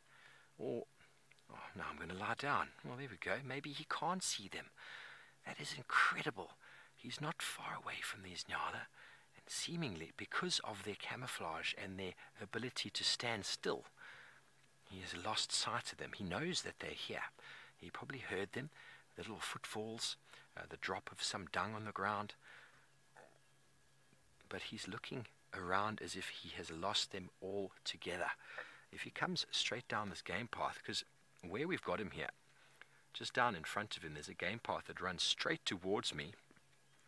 And this was the path I was hoping to access. And when I came around onto the road, when Rex told me to come around onto the road behind us on Leadwood, this is most likely the path that he would have followed straight through onto the next road. It's ease of access. Leopards, lions, rhinos, elephants often will walk along pathways, most animals in fact, because it's very easy to do so. If you've ever driven a vehicle on the main road, it's very easy. Now take the same vehicle and drive it straight into the bushes. Well, it is not as easy to drive through the bushes than it is to stick to a well-worn path. And when you are a hunting leopard, or a leopard that is trying to cover as much ground as possible in a territorial display, you want it to be as easy as possible, or as quiet as possible if you are stalking. And walking along a path makes it quite easy to walk quietly. Pugmaker, I can't smell him. Oh, you're asking if he can smell them. The wind direction is blowing pretty much towards him. So it's not very strong, it's a very gentle wind, but I have no doubt he moved to where he is now because of this family that he's seeing, or he saw. Maybe these are individuals that were spotted not so long ago that I didn't even see. Maybe the hyena caused them to run a little bit, but they have all got their backs to him. I'm not going to show them to you at the moment because I don't want to make any noise. I want all of this to play out as it shall naturally. He seemed to be putting some tension directly towards one of the animals that has now moved a little bit. You see the intention on the body. If he picks a target, you'll see him start to crouch low and move quite quickly. He might be waiting for this group to split up only slightly. Can you see them, Gert? A bit tricky, hey? There they are. That's what he's looking through. He's looking through a thicket like that. So that is why it is hard for animals to be seen out here when you are as camouflaged as a nyala. They are there. The Duke knows they're somewhere nearby. Sorry about my head again. But there he is. And nothing like a leopard to, when everything is slowing down, to suddenly close his eyes and have a nap. Like father, like son. Let's see if Sydney has managed to pick up on any tracks of Hosanna.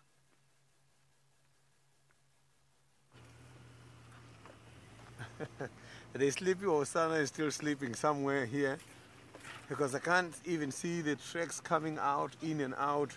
It's just very quiet. And I saw one of the steenbokkies. Maybe is that steenbok he was talking this morning, in the very same area. But here where is this is not very far away from the Galago pen. Maybe he's gonna go for a drink by the Galago pen later on.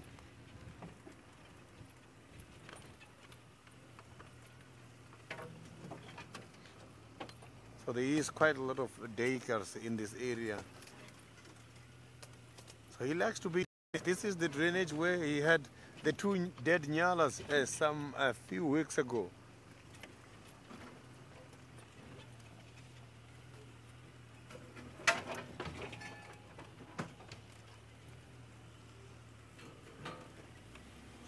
So, but there's not a lot of animals which are occurring here by this drainage. I can see that animals don't really like to come here. But when the food is scarce, you will see animals there, because by this old dry riverbed, there's still quite a lot of green grass growing on the sides.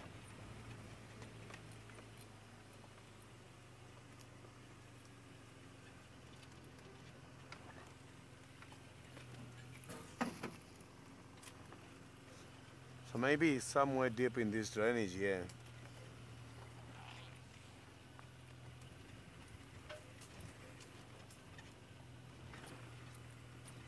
I will be very happy to find him in this area.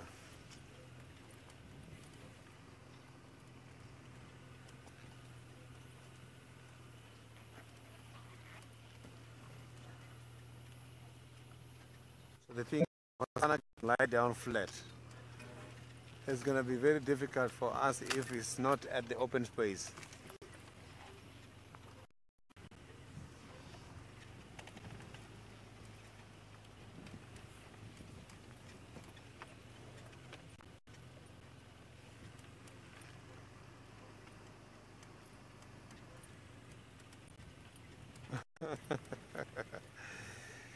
There is quite a lot of things happening by the Christmas. Remember, South Africa is consisted of quite a lot of different diversities. So there is quite a lot of different food eaten by the Christmas day.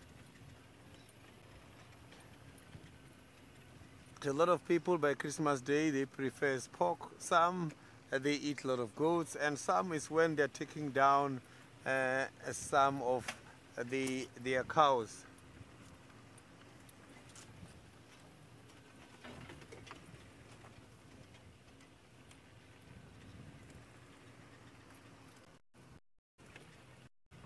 So it's going to be a very big day on Christmas Day.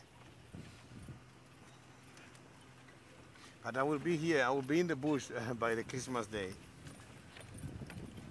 It is an ornament having a Christmas here in the bush with these wild animals. Peace and quiet.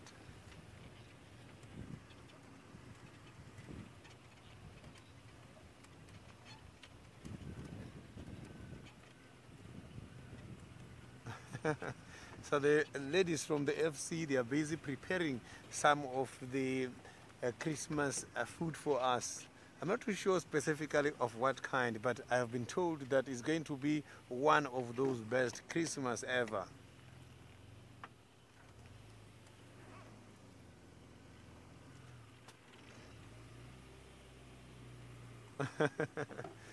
Biltong for Christmas. We do eat quite a lot of biltongs very often, but for Christmas, to those who are going out for picnic, yes, biltong is guaranteed, because that is part of our snacks packs.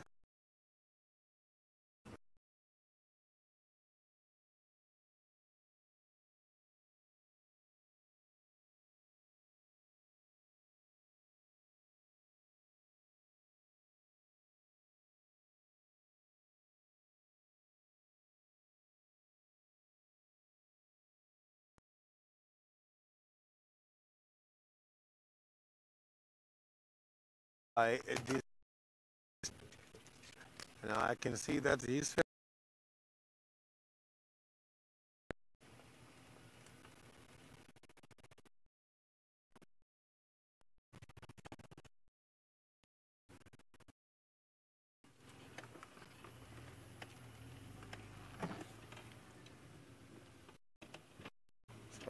right in the riverbed where these animals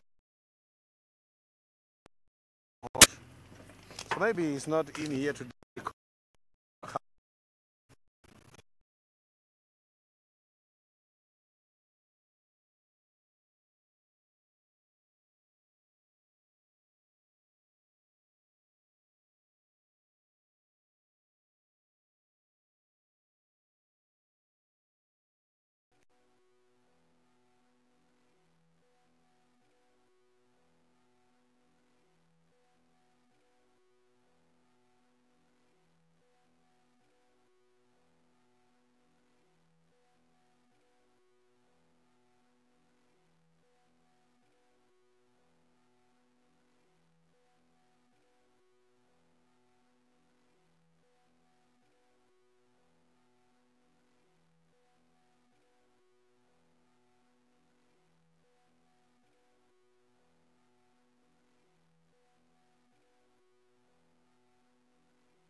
Apologies for the network difficulties. These kind of problems do occur a lot these days because the trees, they are now growing very big and they are now having quite a lot of leaves.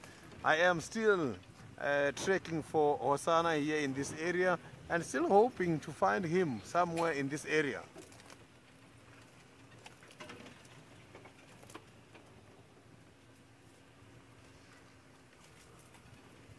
This afternoon I am not relying on any of the calls. None of these animals are giving anyone in call here.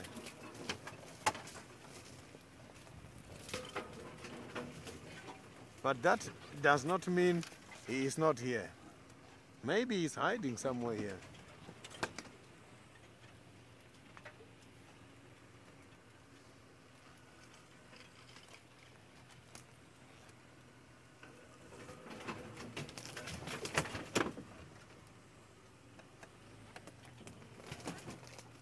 Very difficult this afternoon to get hold of David by the Masai Mara due to a heavy storm.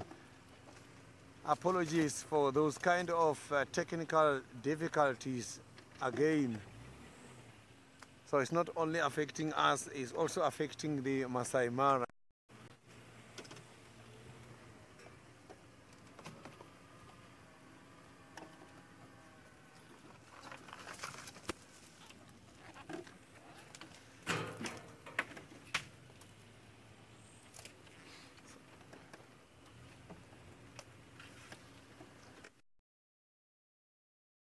Some of them, they even go and play in the rain like the elephants. You see the elephants playing and they like to swim when it's raining. Some, that is when they are going to feed because sometimes the rain moisturizes the grasses, and when these kind of animals are seeing the grass is wet, that is when they are going to be having a lot of for water.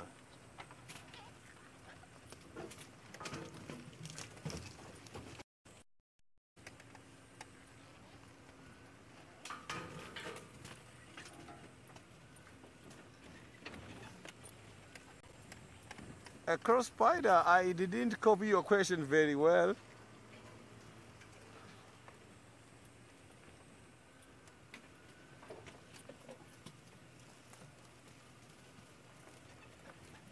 Yes, I have got to be very careful here now. The trees, they are coming back heavily, and the branches are just to maneuver in between the trees these days here.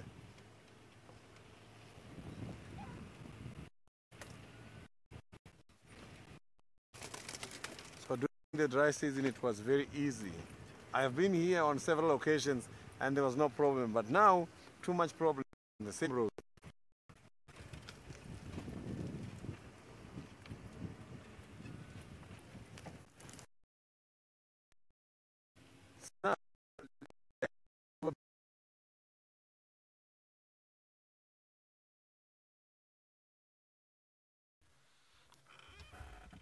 Sorry for any tech difficulties, but Tingana has yawned for you all.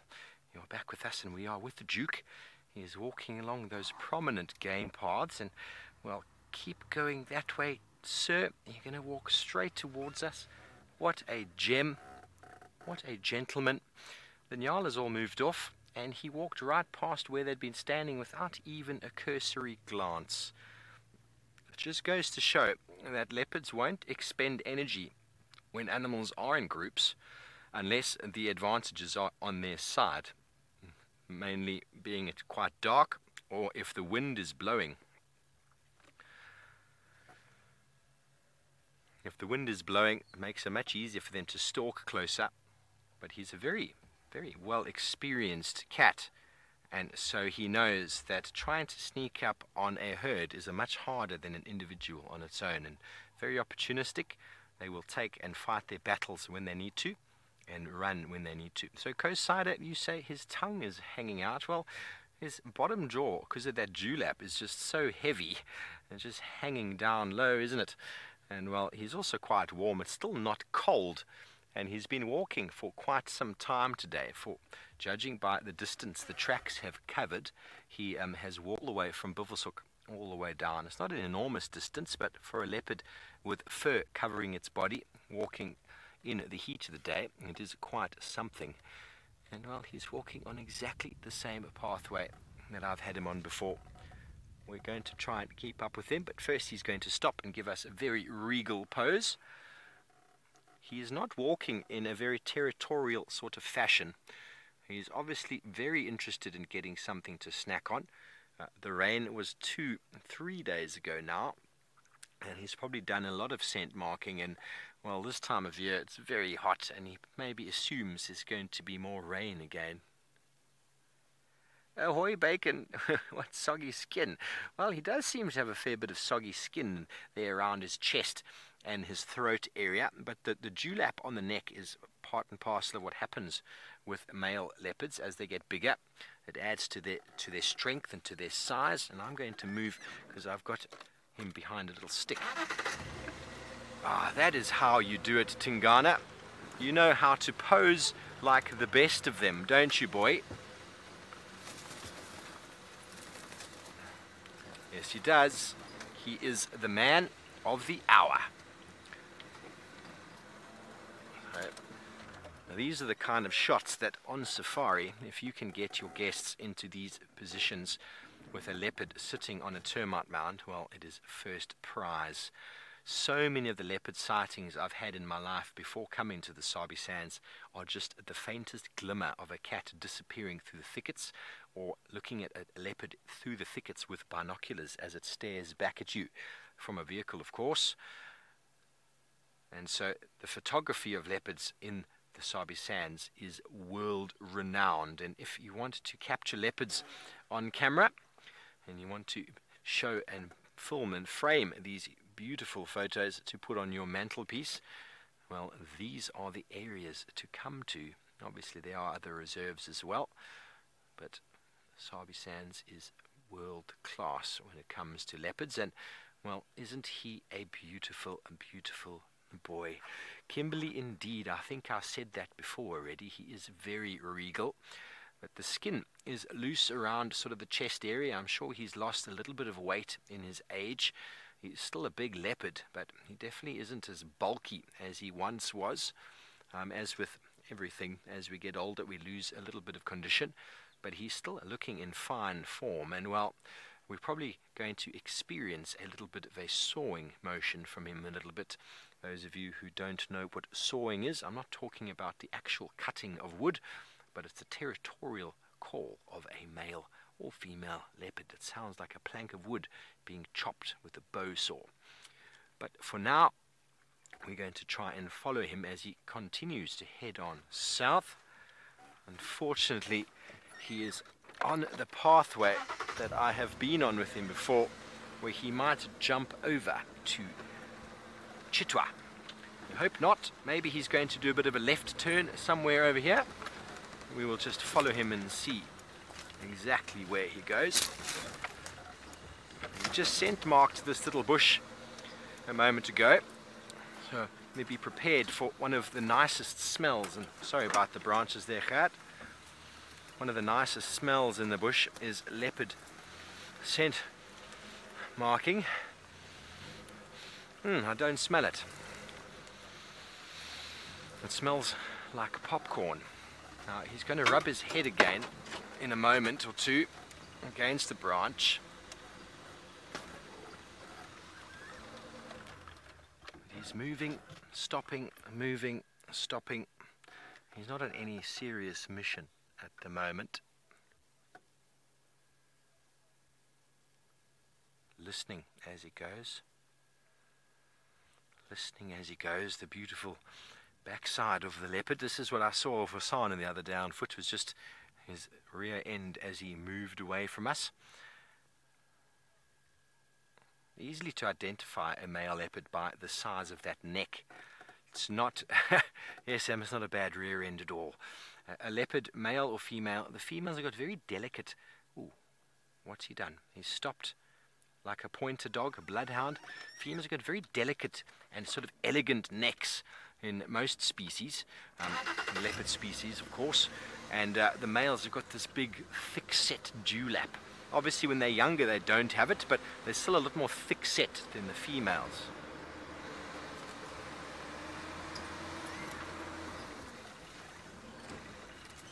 Obviously size.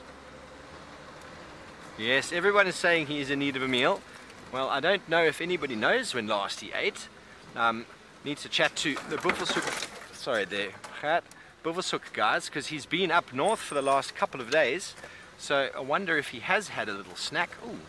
That's what he looked at. There was a waterbuck straight across over there that looked at him. And those of you who were with me a few months ago, I don't even know how many months ago, he was on this exact same path and he spotted probably this exact same big male waterbuck, and he gave him one cursory look and then he kept walking. That waterbuck is way out of his weight class. A baby waterbuck or a small female, most certainly. I've seen a male leopard with a couple of sort of sub-adult waterbucks up a tree.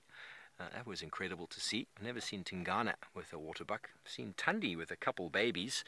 But before we lose him, let's keep up. I don't think he's going to stalk up to that waterbuck. That's going to be silly. Silly buggers. He's just on a nice Sunday stroll. Wendy, let me just get up here and I'll talk to you about it. He's doing a bit of a facial scrub against probably a very common tree that he's come across. Maybe a tree that Tundi is rubbed on. Let's quickly get in there. Sorry. There we go. Wendy, you want to know? We missed it. Sorry, folks. Wendy, you want to know if I tasted one of the leaves, if it would taste like popcorn? Well, most certainly not. Look at him. He's even licking it. Look at that. There's the spray. Here it comes. Up it goes onto the branch. So I'm going to ask Gert afterwards to go up to that little wet spot and give it a lick and tell us what it tastes like. Gert? He's just smiling at the back there. He says, why not? You only live once. You only live once. And, well, how many of you can say you've tasted leopard urine before? I certainly can't. I eat a lot of leaves, so maybe one of these days, or maybe I've already eaten some, but I've never tasted any popcorny sort of taste. Just it smells like popcorn. For what purpose? For what reason it smells like popcorn? It's beyond me to understand. I'm just going to stop here. The Duke is walking across the frame That's exactly what we've seen him do 1,000 times in the past. We are not far now from our southern boundary with Lower Gowrie and Chitwa Chitwa. But I'm just going to move one more time to get on the other side of him because, well, he's going to walk behind the bush before the closing of the show, and that's just not how we want it, Tingana. We want you to stop, sit on this lovely branch for us, and give all the viewers a wonderful final couple of screenshots. There we go. This will be the final display of the Duke as he walks only meters away from the front of our vehicle. He clearly seems to be hungry. What a marvelous achievement this afternoon. We saw some interesting birds. We found the Duke. David got rained on. Sydney is out and having a ball. Thank you everyone for your questions, comments. We'll see you again tomorrow morning bright and early. Have a beautiful, beautiful day.